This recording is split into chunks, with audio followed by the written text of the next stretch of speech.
Very good evening student. बेटा class start करेंगे 5 और 6 दिसंबर की करंट की क्लास। देखिए वो सभी क्वेश्चंस को नोट करते हुए चलना है, उनके स्टैटिक पॉइंट को साथ में नोट करना है आपको।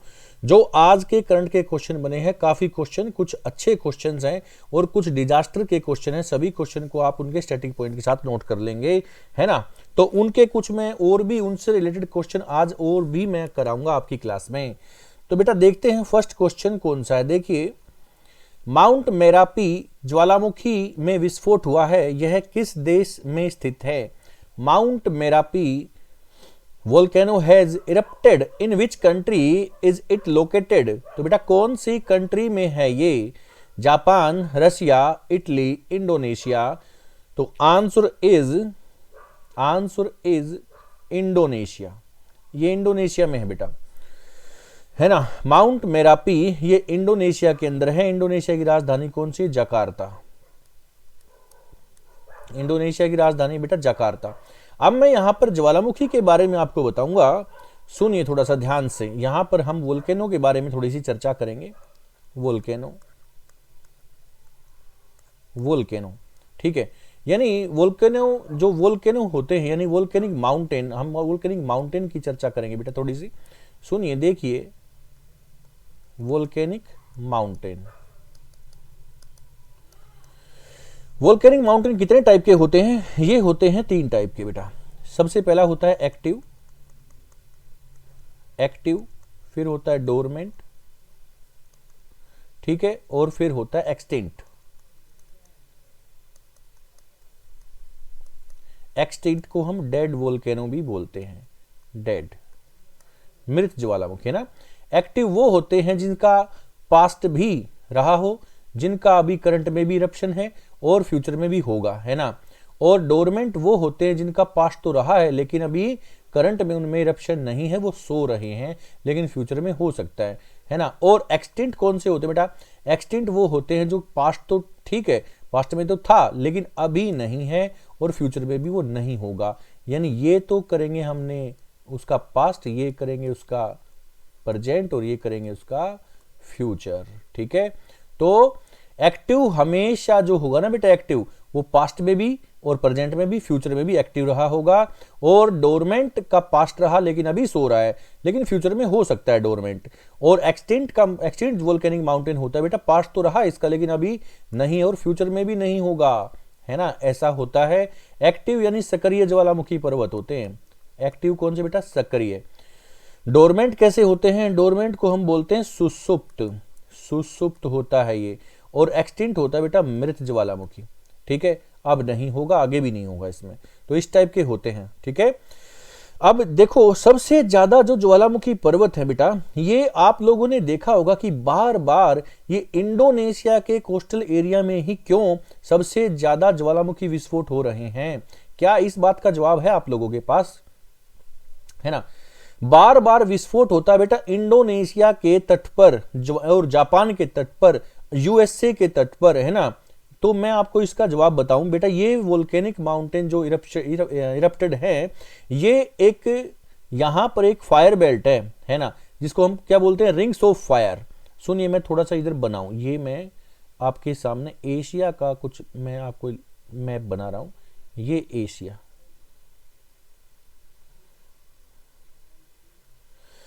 यहां पर है ये एशिया, ठीक है। ये नीचे यहां ऑस्ट्रेलिया बना देते हैं और यहां पर हम करते हैं अपना, ये नॉर्थ अमेरिका और यहां पर ये साउथ अमेरिका। तो बेटा ये है यहां पर नॉर्थ अमेरिका, ये है साउथ अमेरिका कॉन्टिनेंट, यहां पर ऑस्ट्रेलिया कॉन्टिनेंट और ये है Asia continent. Rings of fire, देखो बेटा यहां पर है जापान, ये कंट्री कौन सी है? जापान, ठीक है, जापान है। यहां पर कौन सा है? माउंट फ्यूजी है। और ये है नॉर्थ अमेरिका, और नॉर्थ अमेरिका के इधर जो ये पैसिफिक ओशन है, यहां पर इस एरिया में बहुत सारे ज्वालामुखी पर्वत है यहां पर, है ना।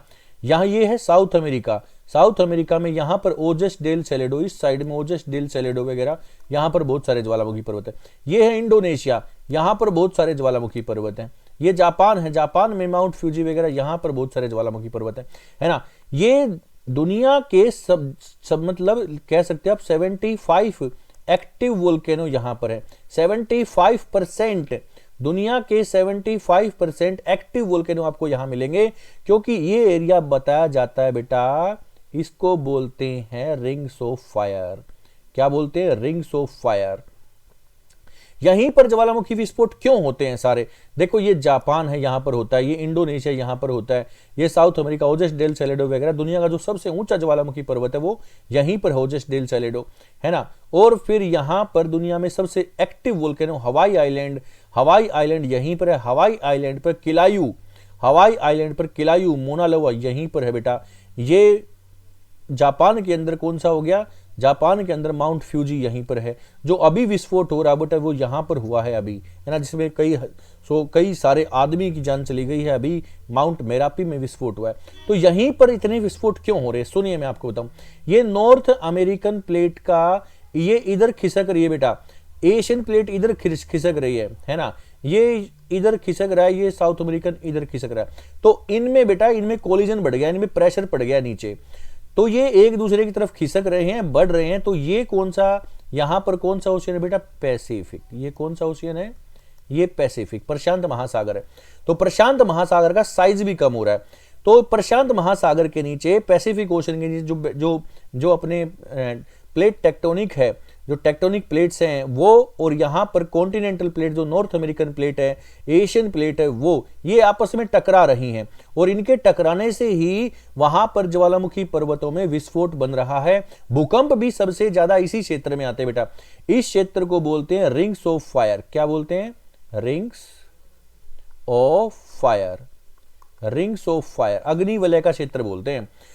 आपसे पूछेगा रिंग्स ऑफ फायर किधर है? पैसिफिक ओशन में बेटा। क्यों? क्योंकि नॉर्थ अमेरिकन प्लेट इस साइड अपने वेस्ट में मूव कर रही है, एशियन प्लेट अपने ईस्ट में मूव कर रही है, ऐसे ही नीचे साउथ अमेरिकन और नीचे ये ऑस्ट्रेलियन प्लेट अपने ये मूव कर रही है, बीच में पैसिफिक ओशन के ये जाके टकरा रही है, यहीं प्रेशर बन रहा है, और इसलिए यहां पर ही दुनिया के सबसे ज्यादा भूकंप बनते हैं, यहीं पर दुनिया के सबसे ज्यादा एक्टिव वोल्केनो है।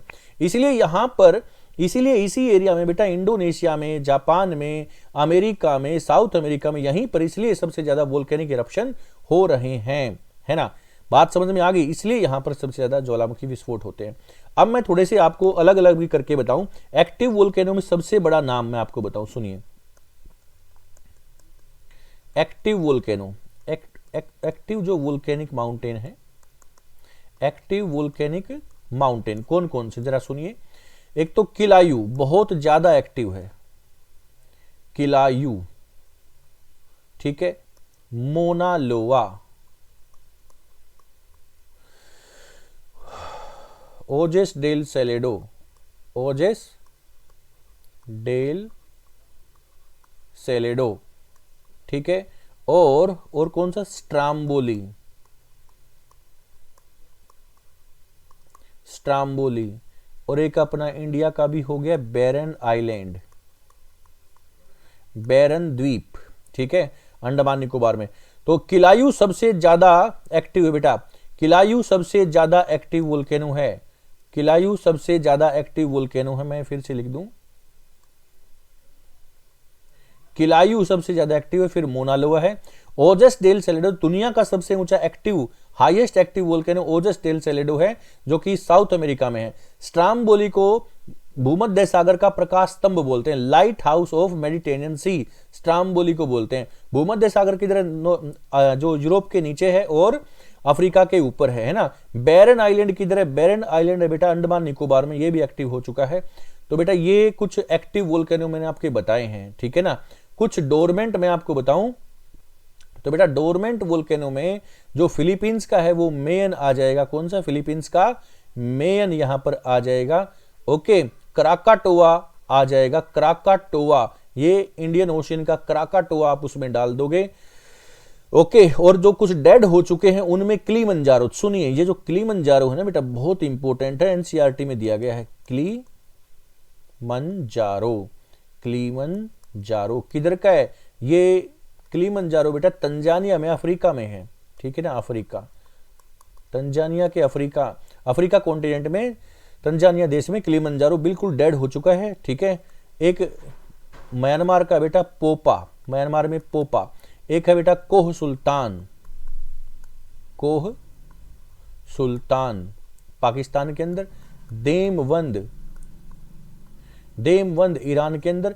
ये बेटा कुछ ऐसे हैं जो डेड हो चुके हैं, जिनमें आगे विस्फोट होने की संभावना नहीं है ना। तो मैंने कुछ वोल्केनिक माउंटेन आपको बता दिए हैं। सबसे ज्यादा एक्टिव वोल्केनो कहां पर जनरेट होते हैं? पैसिफिक ओशन में, इसलिए उसको रिंग्स ऑफ फायर कहा जाता है।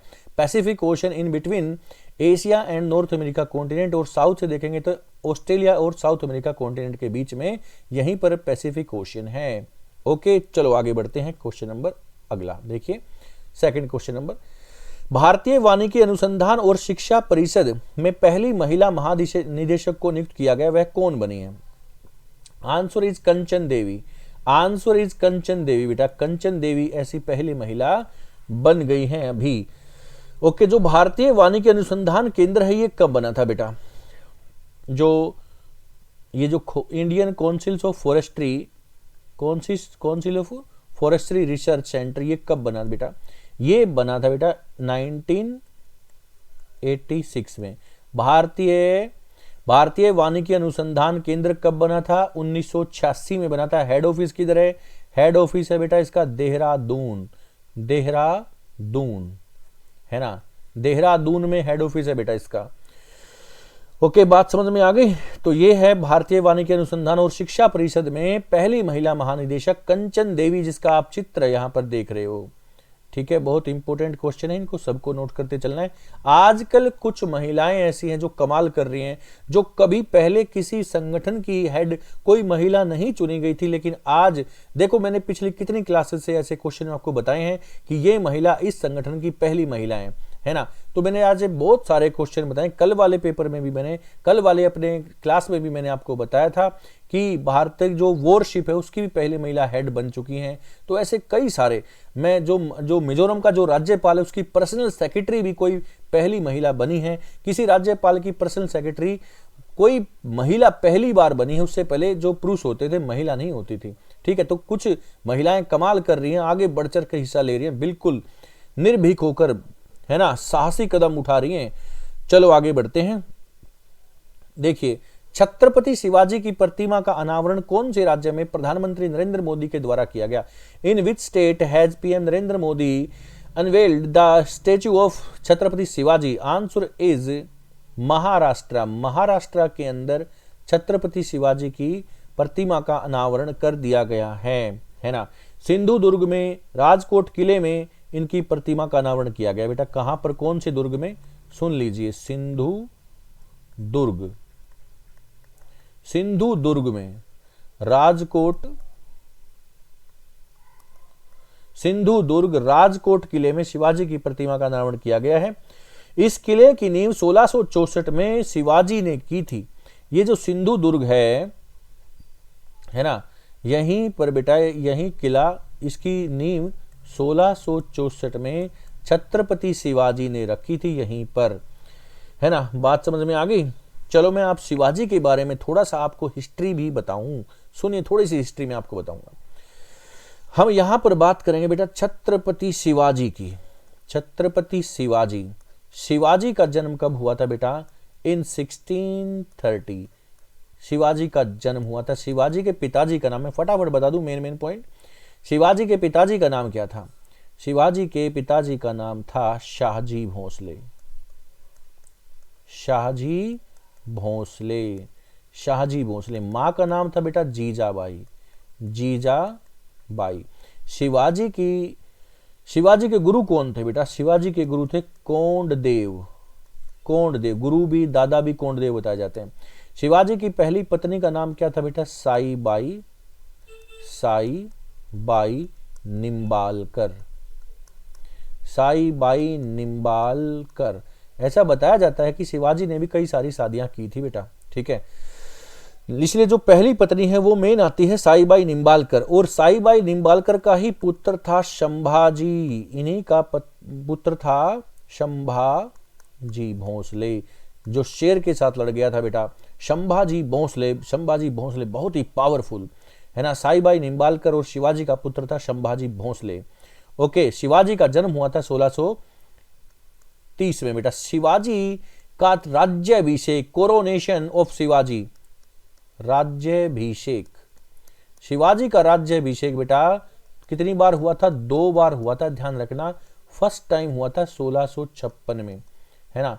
शिवाजी का फर्स्ट टाइम राज्याभिषेक 1656 में हुआ था, ठीक है ना बेटा, 1656 में। दूसरा राज्याभिषेक हुआ था 1674 में। ये दूसरे वाला बहुत इंपॉर्टेंट है बेटा, ये श्री गंगा भट्ट ने किया था, श्री गंगा भट्ट, जो कि वाराणसी के बहुत प्रसिद्ध विद्वान थे। 2 बार, दूसरी बार राज्याभिषेक 1674 में श्री गंगा भट्ट ने किया था, है ना। शिवाजी का राज्याभिषेक 2 बार हुआ बेटा, और जो एक बार तो शिवनेर के किले में हुआ था। कहां पर हुआ था? शिवनेर, शिवनेर के किले में, ठीक है, शिवनेर के किले में हुआ था बेटा। दूसरी बार हुआ था कहां? 1674 में श्री गंगा भट्ट ने किया था। शिवाजी की मृत्यु कब हो गई थी बेटा? शिवाजी की मृत्यु 1680 में हो गई थी, शिवाजी की डेथ 1680 में हो गई थी बेटा। ओके, थोड़ा सा और बताऊं बेटा, शिवाजी का जो मंत्रिमंडल है ना, उस मंत्रिमंडल को कहा जाता है अष्टप्रधान। क्या कहा जाता है? अष्टप्रधान, जिसमें 8 मंत्री होते हैं, जिसमें 8 मंत्री होते हैं। सबसे बड़ा पद होता है उसमें पेशवा का, सबसे बड़ा पद होता है पेशवा। आप लोगों ने पेशवा बाजीराव नाम जरूर सुना होगा, पेशवा, पेशवा बाजीराव, पेशवा बाजीराव बहुत इंपॉर्टेंट है। ये बाजीराव फर्स्ट जिसको हम बोलते हैं, बाजीराव फर्स्ट बेटा, ये बाजीराव फर्स्ट बहुत इंपॉर्टेंट है। 1737 में दिल्ली पर आक्रमण करने वाला पहला मराठा पेशवा बाजीराव था। बाजीराव प्रथम वो पेशवा बहुत ही बहादुर, है ना। इसके ऊपर मूवी भी बनी है बेटा, बाजीराव मस्तानी एक मूवी बनी है जिसमें रणबीर सिंह ने ये रोल अदा किया है, बाजीराव प्रथम का रोल, ठीक है ना। बाजीराव फर्स्ट वो पेशवा हैं जिसने दिल्ली पर सबसे पहले आक्रमण किया था इन 1737, ठीक है ना बेटा। तो ये चीजें आप जरूर याद रखना। शिवाजी के मंत्रिमंडल को बोलते हैं अष्टप्रधान, बहुत इंपॉर्टेंट है।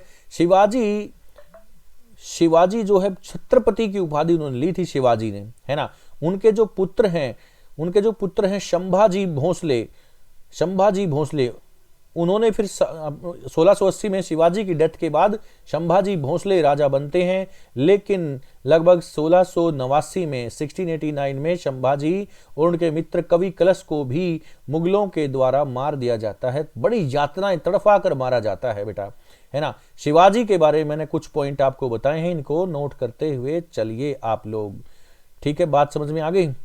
चलो आगे बढ़ते हैं क्वेश्चन नंबर 4 पर। हाल ही में कौन से राज्य में द हम्प द्वितीय विश्व युद्ध संग्रहालय का उद्घाटन किया गया है? Recently in which state Hump world war second museum inaugurated? Answer is Arunachal Pradesh. Arunachal Pradesh के अंदर ये किया गया बेटा। जो हम्प चीज है ना, आप जो यहाँ पर हम्प देख रहे हो, ये हम्प क्या है बेटा? ये एयरवे है जो कि सेकंड वर्ल्ड वॉर में अमेरिका ने जापान को हराने के लिए इस एयरवे को चूज किया था और वहां जापान को हराया था उस एरिया में जाकर।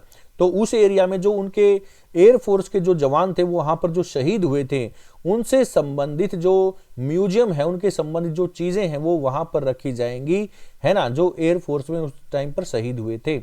तो बेटा ये hump world war second museum inauguration इनका कहां पर किया है? अरुणाचल प्रदेश में किया गया है बेटा, ठीक है। अब मैं अरुणाचल प्रदेश की कुछ मैं आपको बात करूं तो मैं आपको बताऊं अरुणाचल प्रदेश की राजधानी कौन सी बेटा?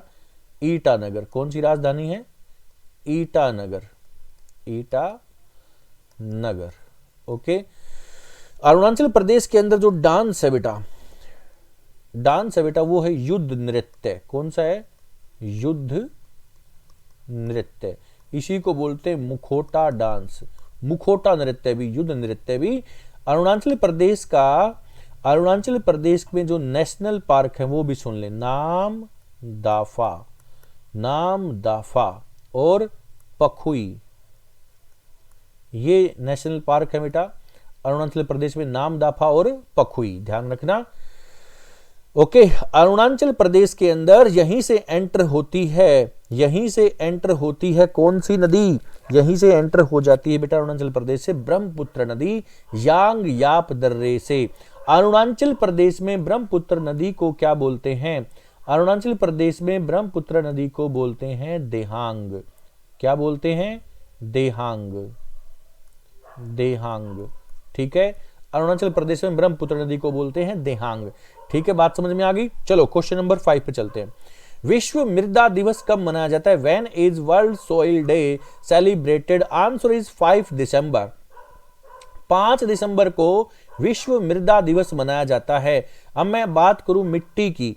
भारत के अंदर बेटा कई तरह की मिट्टियां पाई जाती हैं। आपसे अगर पूछता है कि भारत में कितने टाइप की मिट्टी पाई जाती है, तो according to ICAR, Indian Council of Agricultural Research, भारतीय कृषि अनुसंधान केंद्र इसको बोलते हैं हिंदी में, ICAR के अकॉर्डिंग भारत में 8 प्रकार की मिट्टियां पाई जाती हैं। 8 प्रकार की, मैं थोड़ा सा लिख दूं यहां पर। फर्स्ट है एलुवियल सोइल। एलुवियल सोइल यानी जलोढ़ मिट्टी, हिंदी में आप नोट करते चलना है। एलुवियल सोइल है बेटा जलोढ़ मिट्टी। फिर है ब्लैक सोइल, ठीक है, काली मिट्टी। फिर है अपनी रेड सोइल, लाल मिट्टी। और फिर है लेटराइट सोइल, लेटेराइट सोइल। फिर आ जाती है बेटा माउंटेन सोइल, माउंटेन सोइल, पर्वतीय मिट्टी। और फिर आती है अपनी डेजर्ट सोइल, मरुस्थलीय मिट्टी। और फिर आती है अपनी पीटी या अपनी मार्शी सोइल, ठीक है। और लास्ट में आती बेटा एल्कलाइन सोइल, एल्कलाइन या सेलाइन, है ना। पीटी या मार्शी मिट्टी को बोलते हैं बेटा दलदलीय मिट्टी। ये है पीटी या मार्शी को क्या बोलते हैं? दलदलीय। एल्कलाइन या क्षारीय मिट्टी को बोलते हैं अम्लीय मिट्टी। डेजर्ट मरुस्थलीय मिट्टी, माउंटेन को पर्वतीय मिट्टी, लेटराइट मिट्टी, लाल मिट्टी, काली मिट्टी, जलोढ़ मिट्टी।